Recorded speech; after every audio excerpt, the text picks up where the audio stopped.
Blood line ہے. یہ واہو park میں ہم کھڑے ہیں. واہو is world Arabian horse organization. تو تمام کے تمام جانور رجسٹرڈ ہیں اور ہمارے پاس جو عرب ہے اس کی بلڈ لائن میں کچھ ایسے اینیملز ہیں جن کی نسبت نبی کریم صلی اللہ علیہ وسلم کے پالے گئے گھوڑوں تک جا رہی ہے. اس میں کچھ روایت اس طرح ہے کہ آپ نے 11 گھوڑوں کو پالا ہے. ان میں سے کچھ روایت یہ کہتی ہیں کہ 4 دن بھوکا پیاسا رکھا, کچھ کہتی ہیں کہ 7 دن رکھا. تو باڑے کا دروازہ کھولا کہ وہ پانی کی طرف چلے گئے اور وہ چارے کے لیے. تو آپ نے ان کو نام لے کر آواز دی تو ان میں سے 4 واپس آئے. تو جو واپس آئے آپ نے اپنا انگوٹھا ان کی گردن پہ ثبت کر دیا. تو وہ نسل در نسل چلتا آ رہا ہے. ہمارے پاس کیونکہ ایک زمانے میں ضیاءالحق صاحب کو ایک گھوڑا پریزنٹ ہوا تھا جو اسی نسبت سے تھا. ہماری بریڈنگ کیونکہ ٹھیک چل رہی ہے تو اس میں یہ ہر تیسری چوتھی جنریشن میں ہمیں ایک آقا کے گھوڑوں سے نسبت رکھنے والا ایک گھوڑا مل جاتا ہے, جس کی مثال یہ ہے. اگر آپ غور کریں یار اس طرح موڑ اسی سارے اس کو نہیں لے گا گھوڑے. 1 منٹ ٹھہریے گا ذرا. ہاں چاچا اتنے لے گا اس طرح بس نہیں اس طرح آپ سارے ادھر.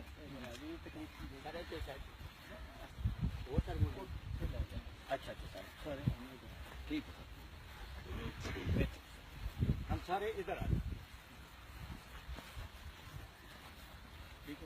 اس پاسے نو منہ کر لیں. یہ اگر آپ دیکھیں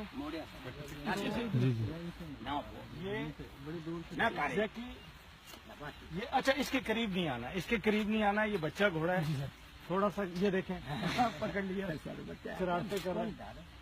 تو یہ ہمارے پاس 2-3 جانور ہر بریڈنگ میں ایسے آ جاتے ہیں.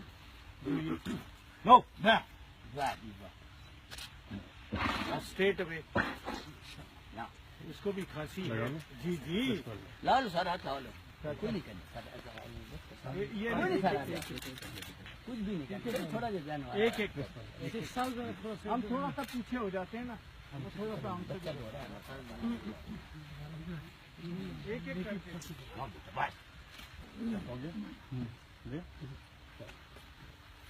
ماشاء اللہ. اللہم صل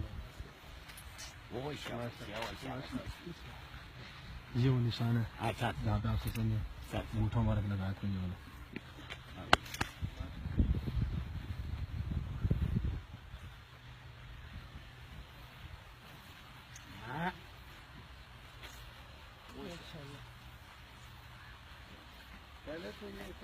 پیچھے کوئی نہیں کرتے, پنجاب کو پہلی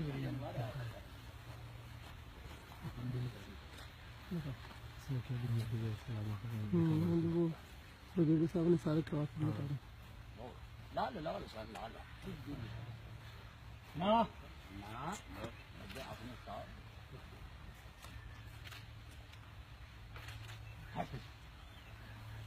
نہیں